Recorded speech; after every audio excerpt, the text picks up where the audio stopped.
Good morning, Puan Fazila. My name is Chen Xiang Bun and my number matrix is 15 DPM 24F 1005.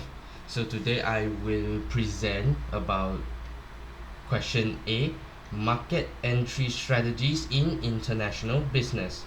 So for my question, the first one is definition of market entry strategies. So market entry strategies are methods used by companies to enter and operate in a foreign market. These strategies include exporting, turnkey projects, licensing, franchising, management contract manufacturing, and joint ventures, wholly owned subsidiaries, and strategic alliances. So for the relevance of market entry strategies in international business, in international business expansion, market entry strategies are highly relevant because they determine how a company can access new customers, utilize local resources, and compete globally in other countries.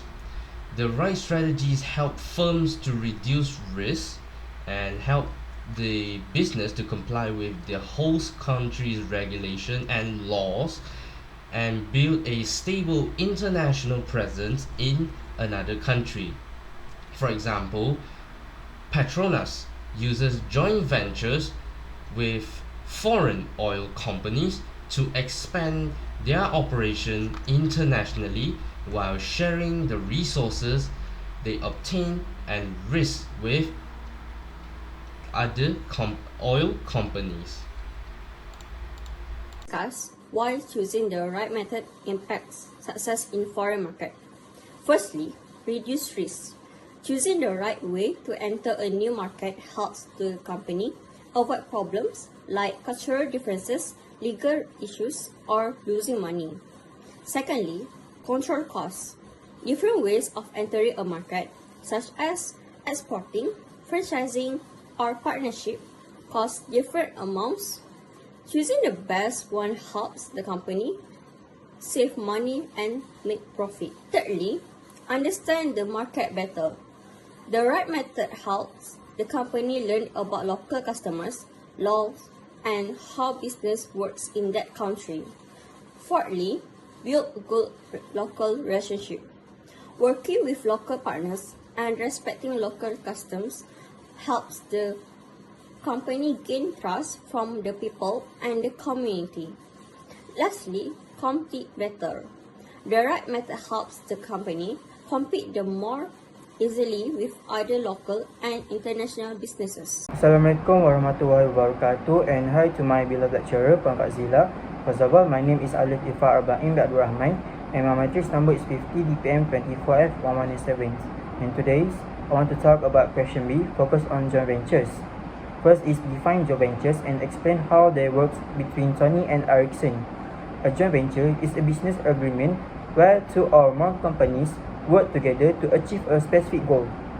They share resources, risks, and profits. In a joint venture, each company keeps its own identity but creates a new business to combine their strengths.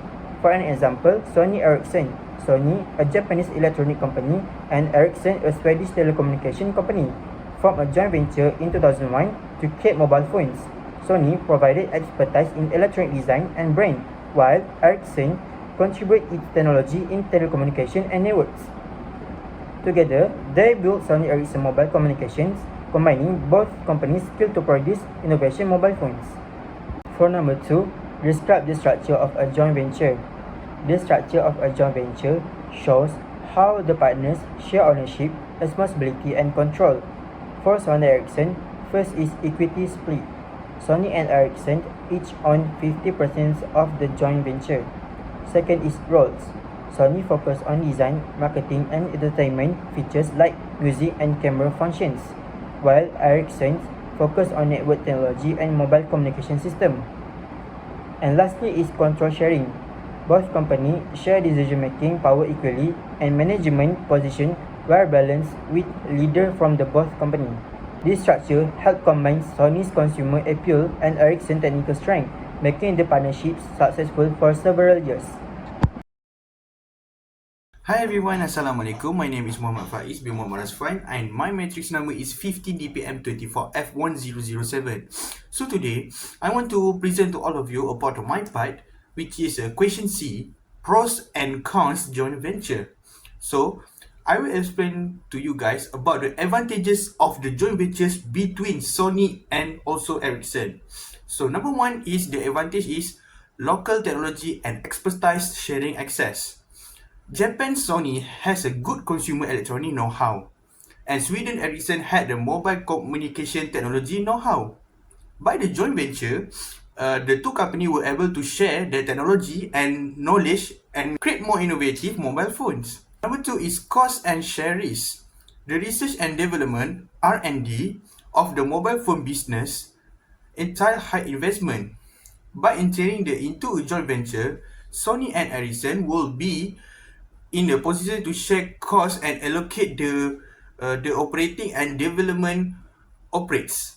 So number three is a greater market presence and brand name recognition. The merger of two well-known world brands allowed the Sony Ericsson to achieve greater visibility in the global market, especially in Europe and Asia more rapidly. It's also allowed them to compete favorably with industry giants such as Nokia and Motorola at that time. So the next is, I want to explain about the disadvantage of the joint ventures between Sony and Ericsson. Number one is variability in management and decision making. Sony and Ericsson also possess varying corporate culture and management styles. This sometimes led to conflict over the product strategy and overall direction of the company. So number two is absence of equal control or influence. The joint venture started out as a 50-50 partnership but became wholly owned by Sony in 2012 as a result of unequal control and conflicting strategic priorities.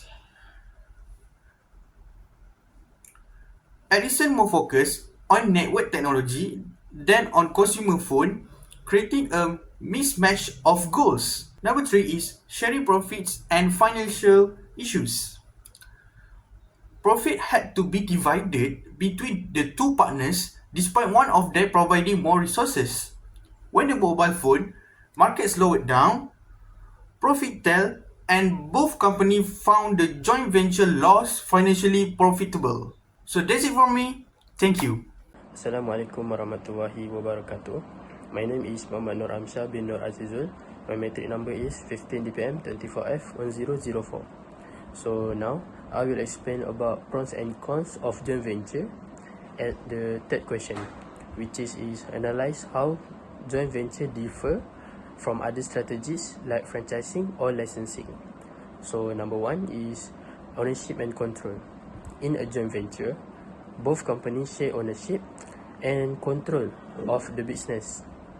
In franchising or licensing, the foreign company doesn't have share ownership because it just lets the local company use its brand or product.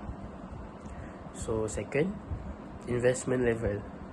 A joint venture needs more money because both companies invest in running business together. Franchising and licensing need less money and the local share partner pay use to the brand or system. So number three is risk and profit sharing. In a joint venture, both companies share the risk and the profit. In a franchising or licensing, the local company take more of the risk while the foreign company earn through fees or royalty. So next is decision making. In a joint venture, both partners make business decisions together, while in franchising and licensing, decisions mostly follow the foreign company rules and guidelines. So the last one is level of control.